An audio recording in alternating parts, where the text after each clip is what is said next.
Hello, ladies and gentlemen. Welcome to your favorite English program, The Panel. I'm Kwasigle, and we are live from TVT studios in Lome. Let's open this program with this roundup of activity that mark the country, and it is with Abigail Genu. Gradually, rural areas across the national territory are seeing the rise of modern market infrastructures in line with the modernization ambitions driven by the President of the Council for Esazonanya Singbe. In many villages, new markets are being built and others being rehabilitated, providing facilities that meet the needs of both traders and consumers. All essential amenities are included: covered sheds, secure storage spaces, water points, and sanitary facilities. In April 2024 in Chamba in the Central Region, the PISMICO Support Program for Community Micro-Infrastructure Projects made headlines. The village of Pisio in the canton of Achang Bade in the Koza has since benefited from new market facilities. Financed by the Support Program for Vulnerable Populations PAPV, the works include 8 sheds, 3 warehouses, shops, modern latrines, and a solar-powered water system. The total cost amounts to 140 million CFA francs. Since then, local men and women have been enjoying the new momentum as goods are traded more easily, boosting the local economy. From April to November 2024 in Kulumi, Chamba Community 2 municipality, another market facility was completed. This infrastructure was carried out by the National Agency for Grassroots Development Support, ANADEP, still under the PISMICO framework with financial backing from the PAPV. This market, located in the Central Region, costs a total of 120 million CFA francs and includes a guard post, storage warehouses, and related facilities such as solar-powered borehole and a waste disposal site. Behind this project lies the President of the Council's determination to improve trading conditions for merchants and to increase market capacity. These improvements aim not only to facilitate commercial exchanges, but also to ensure optimal hygiene and safety conditions for the population. Since its launch, PISMICO has had a growing impact empowering and developing grassroots communities. It sustainably supports the establishment and management of socio-collective infrastructures to meet the needs of local populations. In 2022, it already benefited from total funding of about 21 billion CFA francs, reaching over 15,000 grassroots communities across more than 300 cantons nationwide. Each year, part of the local authority support fund is allocated to building market infrastructures across the country's 117 municipalities. The policy illustrates the President of the Council's commitment to structurally transforming communities through socio-economic infrastructures for a development model that includes every citizen wherever they live on the national territory.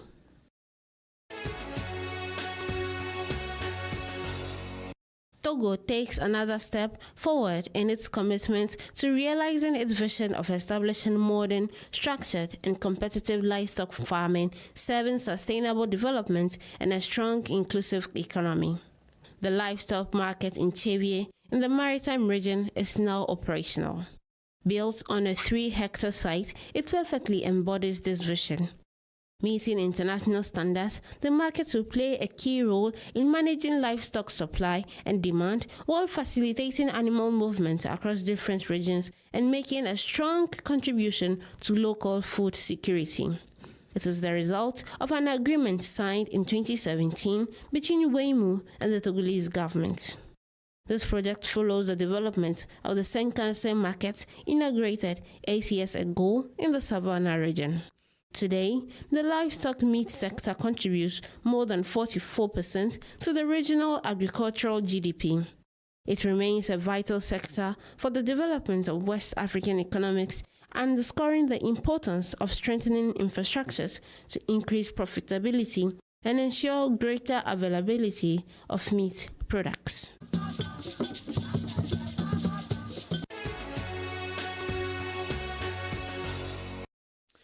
Tonight we dive into a subject that is changing the world, and that is artificial intelligence, or AI.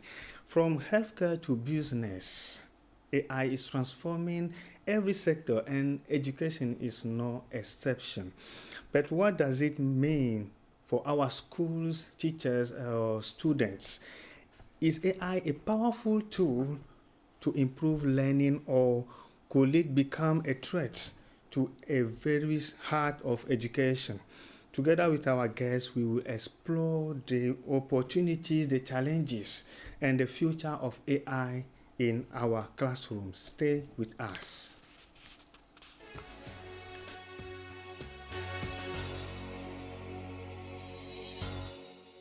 Joining us today is a seasoned project management advisor, Ms. Belize Muhorache. She has a wealth of knowledge and experience in both education and technology, and with her deep insight into these fields, she will shed light on how AI is transforming the way we teach, learn, and approach education in the modern world.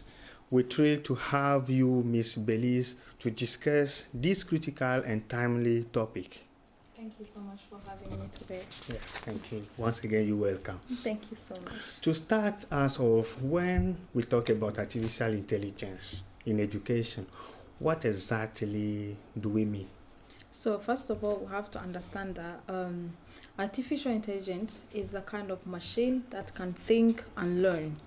So, and then when it comes to education, means it's a smart technology that is supporting teachers, students, and even managing schools. So this is what I would say about intelligence. Yes. And can you give us an example, real example of how AI is already being used in classrooms or universities? Okay, I don't know if you remember back in the days, only to get information, we only had to go in the library, reading and everything. But in today's education, first of all, you can teach everywhere because information is well shared. So now, I would say AI is being used in schools. For instance, I could give you an example, ChatGPT, Notion, and something called quizzes. So this is the kind of AI that are being used in schools. For instance, ChatGPT, you can ask any questions, whether in math, physics, like in any course. And for quizzes, is a kind of AI that helps you to prep your exams or revise. So, and when it comes to management, there is something called classrooms. So classrooms, like the IA, we could plan everything, activities, lesson plan, how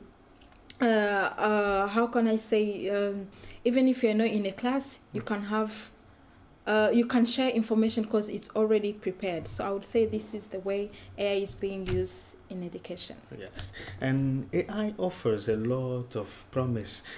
What will you say are the key benefits for both teachers and students in using AI in education? So first of all, I would first ask everyone to be adaptive, because this is something new and it might look like a threat, because people may say this is the information are no longer secured and everything. But the benefit of using AI, first of all, is we save time. Instead of using like 5 hours to teach one topic, in these days you can teach it in 30 minutes. Why? Because you just give intro and then you ask your student for more information, for more research.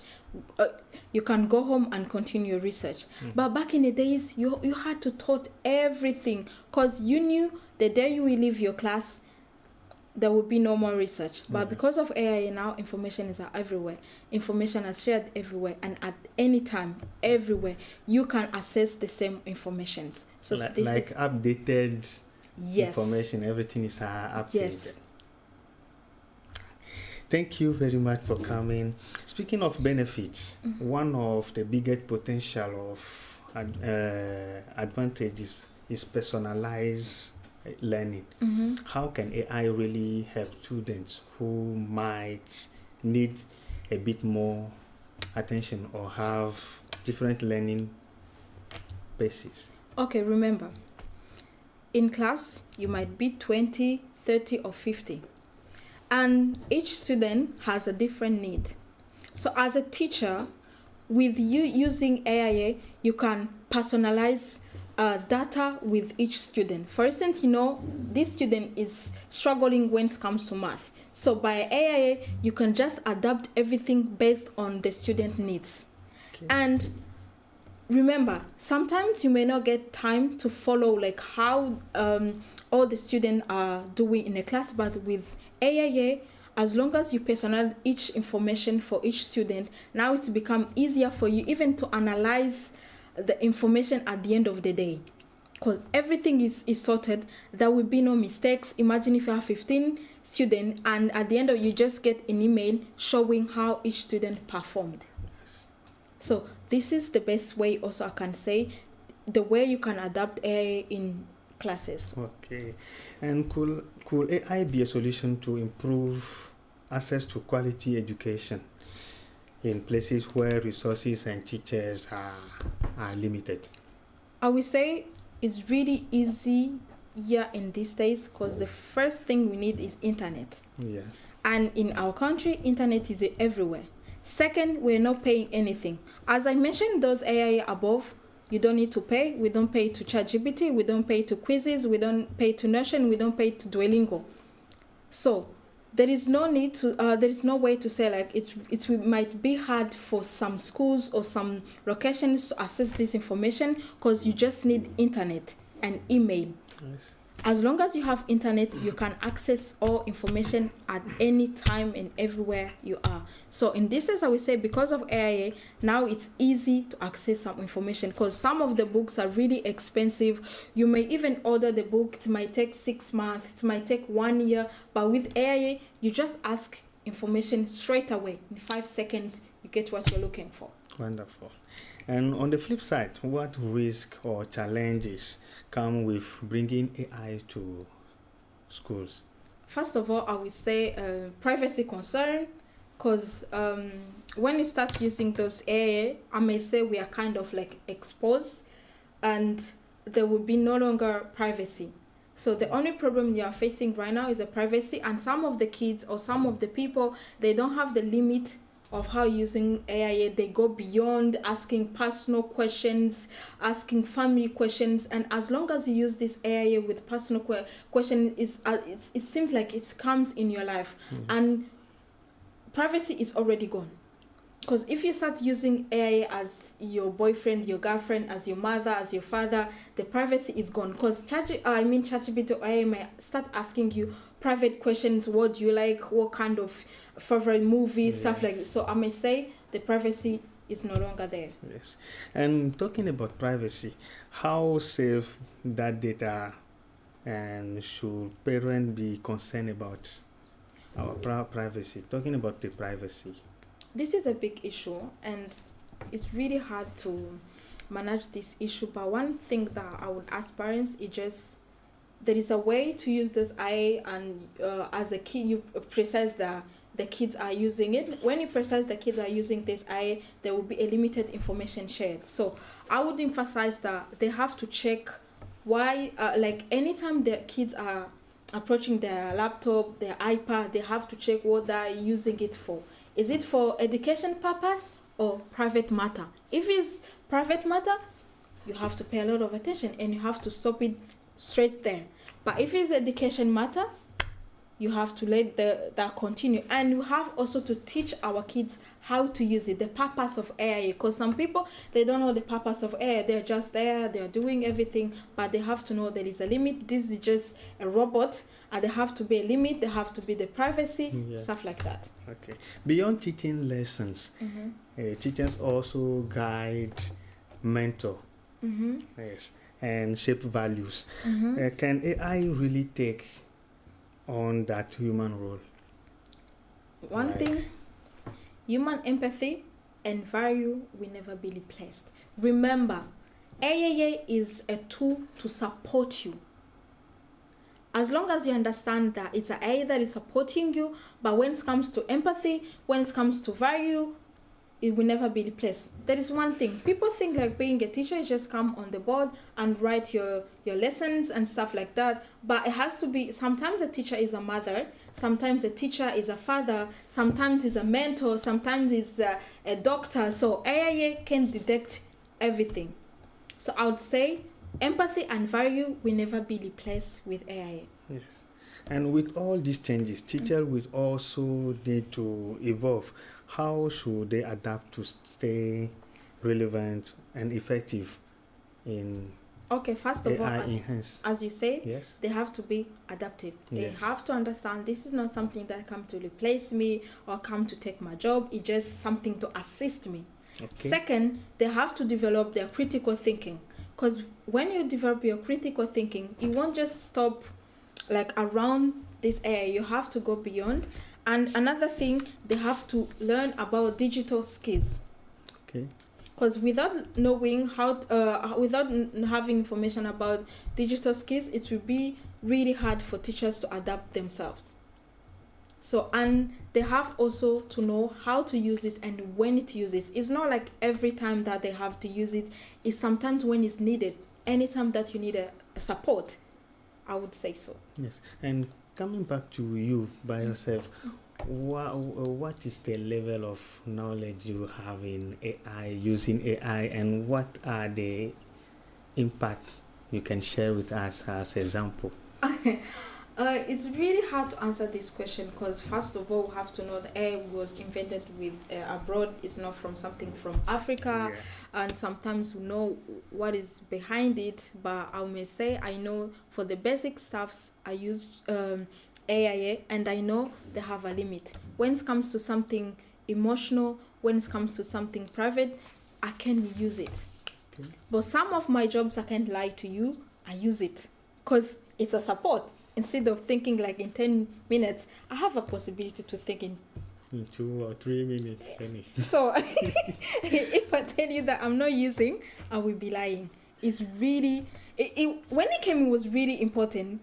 And for people even in private sectors, you know, when you use ChatGPT, you can just add the info datas and then switch it bring like a chart to show where your business stands, to show where you have to correct, where you need to put more energies. So, and I will also emphasize for those people that are not using it, they have to go and use it because it's really important. It facilitates, it saves time. Yes. And instead of doing like things like let's say I plan to do 5 things today, with AI I can double it. So Yes. it's really important. I'm using every day. It is very helpful. Honestly. Yes. From a student perspective, how might AI change the way they study, do homeworks, or even prepare for exams? So when you discuss with a student, you have to go slowly, because I have seen now some of the kids, I may say they're wasting time. AIA doesn't replace books. Okay. Let's get from this. AIA doesn't replace books. AIA doesn't replace you going home and read your courses. AIA, even if it's there, it's just to support you. It's just to support what you already know. For instance, I know 20%, but I'm looking for 50%. So for 30%, I may go and use AIA. But it's not 100%. I have to count on this one, which is things that are happening in these days.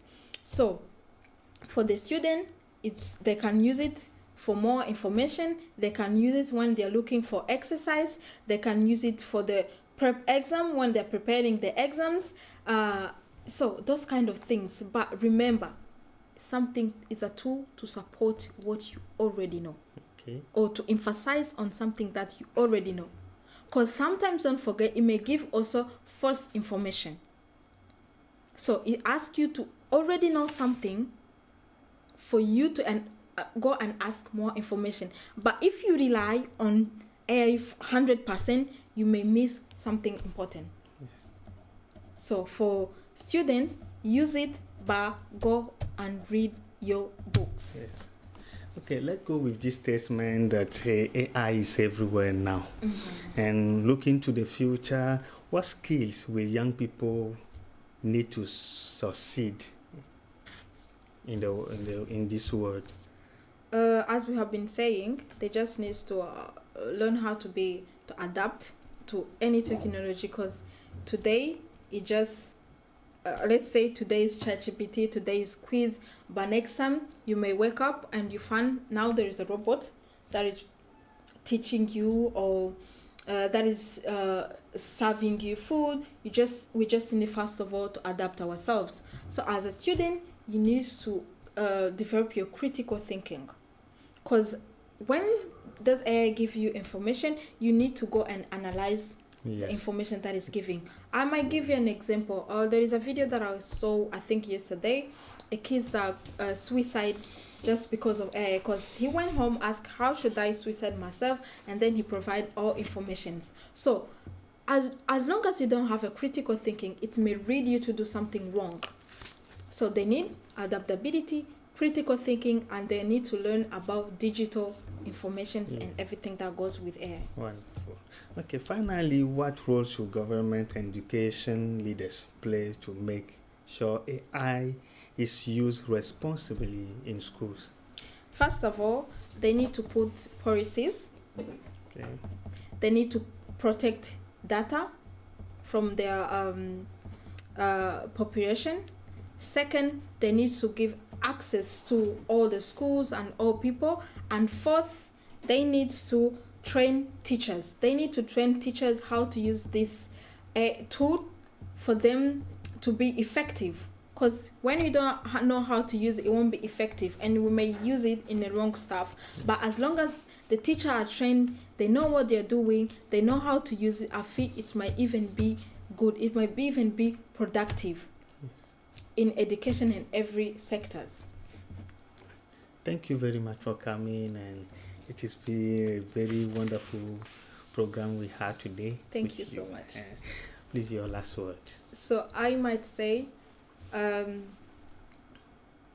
let's use it, but let's not forget who we are, because it's a tool. It's like before we used to walk for 5 miles to go to school. Now we have a bike. Now we have a car. Like the life is coming easier. Yes. But don't forget who we are. Because if you don't pay attention, this thing may replace people. And because of this thing, people are not showing their emotions. It's like they are broke somewhere. So AI is really nice. It's really good. But don't forget who we are. Don't forget our roots, for us to be where we're supposed to be. Because as long as you know where you come from, it will be easier for you to know where you are going. So it's a tool just to support you, but you stay who you are. Yes. Thank you very much. There is something coming to my mind. Is that tough time make weak people, make strong people, and strong people make weak people. Weak people make a tough time, and it is something like a circle. What do you say about that? You know, the thing is, because it is something moving with AI, who is making people now lazy. I don't want to pronounce it. Yes. No, I might be. Yes, if I have to be honest with you, this generation of people around us are becoming lazy, less emotional. We are wasting time, because as I told you, I had something that I can do for 5 hours. Now I'm doing for 3 days. Instead of thinking what I have to do next, now we are wasting time. If I may ask you, for instance, someone may wake up and ask an AI I want to do this interview, prepare me question with answers. We're not thinking. I want to produce this product. What do I need? How do I need to mix it? Instead of like thinking for 5 days, 3 minutes, the product is there. So I might say we are becoming lazy. We are becoming less emotional, and we are spending time on mobile phone, which is really bad. But I might say we still have a long way to go, and everything will be okay. Thank you very much for coming. Today's conversation shows that AI is not a magic fix or a threat. It is simply a tool. How we use it in education will decide whether it opens up new possibility or create new challenges. What's certain is that while AI can assist, the human role of teachers remains irreplaceable. Thank you to our guest, Miss Belize, for sharing her insight, and to you, our viewers, for joining us. Until the next time, stay informed and keep learning. Goodbye.